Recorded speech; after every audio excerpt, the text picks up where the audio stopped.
Hey, welcome back. Thank you. I appreciate you doing it. Glad to be here. Let's start with, we're kind of working out order here. Aztecs Hoops, the news yesterday, Dutch gets the 1 year tacked onto his deal. Explain why that's important for recruiting.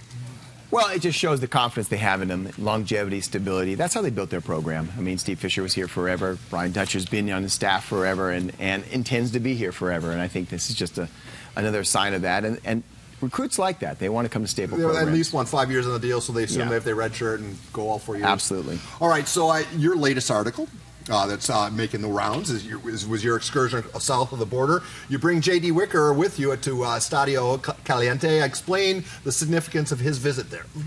Well, he went down to look at the stadium and tour the stadium and talk to the Jolos. As I found out afterwards, the real reason was he wants to play a football game down there. And I don't know when they're going to do it or who it's going to be against, but they're really, really interested. And the more you sort of look at that stadium and squint your eyes and see football teams down there, it really makes sense. I mean, there's a big subculture of football in Tijuana, Baja California. I think Aztec fans are kind of intrigued with Tijuana and want an excuse to go down there. And I think it makes a lot of sense. And maybe one day the Jolos come and play in, if San Diego State gets to build a new stadium, play in their stadium, play some games. So it's a good partnership. I just see the stadium thing going on forever. Is there a way that could be that would be too much of a road trip to make it a home field, isn't it? Oh, this will never. No, they're not going to do that. This is a one-off deal. Yeah. I mean, but you know, JD and his previous stops, it was at Georgia Tech, and he was involved with the football team that went to Ireland, a basketball team, and planning for it to go to China. He really believes in this, and he just thinks the student athlete should do it. And this is in the backyard, and from a marketing sense, it just makes so much sense. And I'm telling you, that is a impressive stadium, and it'll be great for football. While we're talking college football, this is Urban Meyer, moments after learning of his 3-game suspension. I want you to react to his reaction. Ultimately, I'm responsible for everyone's behavior in the football department, and there was some behavior going on that maybe I was unaware of, but I should have been aware of it. So I fully support our president's decision and respect it. What message do you have for Courtney Smith? Well, I have a message for everyone involved in this. I'm sorry that we're in this situation. And I'm just sorry we're in this situation. All right, I'm from Wisconsin. I don't like Ohio State to begin with. But am I being jaded by saying that came off as incredibly pious? I mean, you want to know the translation? Yeah. I'm Urban Meyer. I'm a football coach. I'm paid $7 million to win football games. I live in a different world from everyone else in this room, and I don't think I did anything wrong. Are there any long-term ramifications for this program? Does this? No, this has happened to them all they have to do is before. win 5 games in a row. It's happened at Florida State. It's happened at every big-time football program in America. Something similar has happened.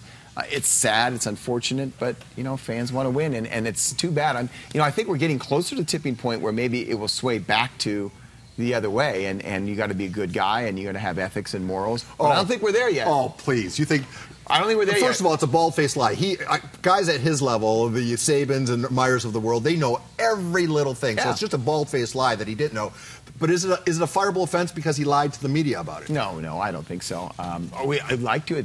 Yeah, well, I'd love it to be a fireable offense, but no, it's not going to be. And you know, why did it take him 11 hours to make a decision yesterday? Because there are people in the room saying he shouldn't be suspended, and there's a president going, we got to do something, and it's these two worlds colliding, the morals of a university and the desire to win football games. We're going to talk, while we're talking football, Lincoln High School is doing something really cool. We're going to have a longer story at 6 o'clock, but they're working with the Ronnie Lott Foundation to do some baseline testing for kids. This is just a few kids today, but they're going to do the entire team at Lincoln to help diagnose concussions and do better treatment. Is stuff like this going to help stem the tide as it relates to the negative publicity in football? Well, I think it will help, but I still think that is going to trend in the wrong direction for football.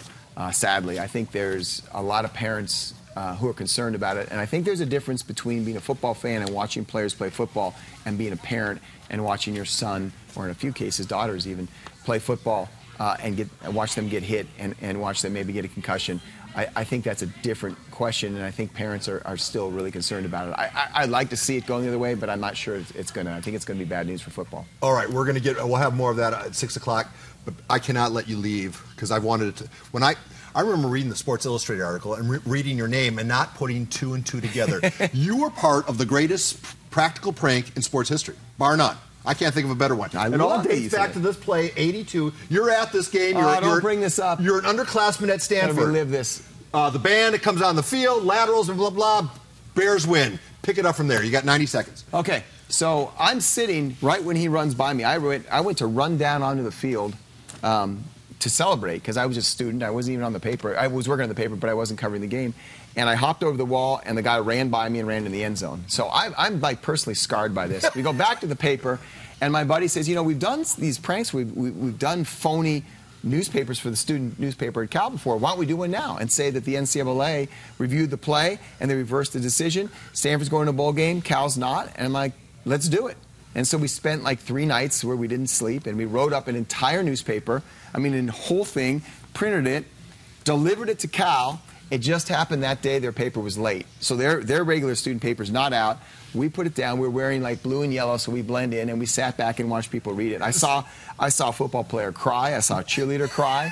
I mean, it was... You made up a phony rule, quotes from the NCAA? Everything we made up. You still have copies of that paper? I do. I have copies. For part 3 of this conversation, I want to have a signed copy, man. That's amazing. We even put ads in there for the student. This is back when you had records, saying 50% off all records in the student bookstore.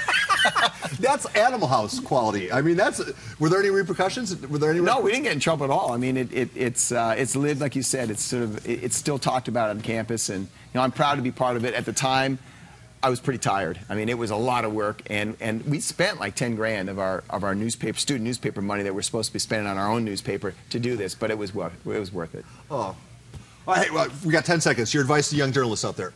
Just write, wherever it is on a website, for a small paper, just write. The more you write, the more mistakes you make, and you learn from those mistakes, the better you are. Hi, everybody. Mark Zeigler. He'll be back for part 3, right? Yes, absolutely.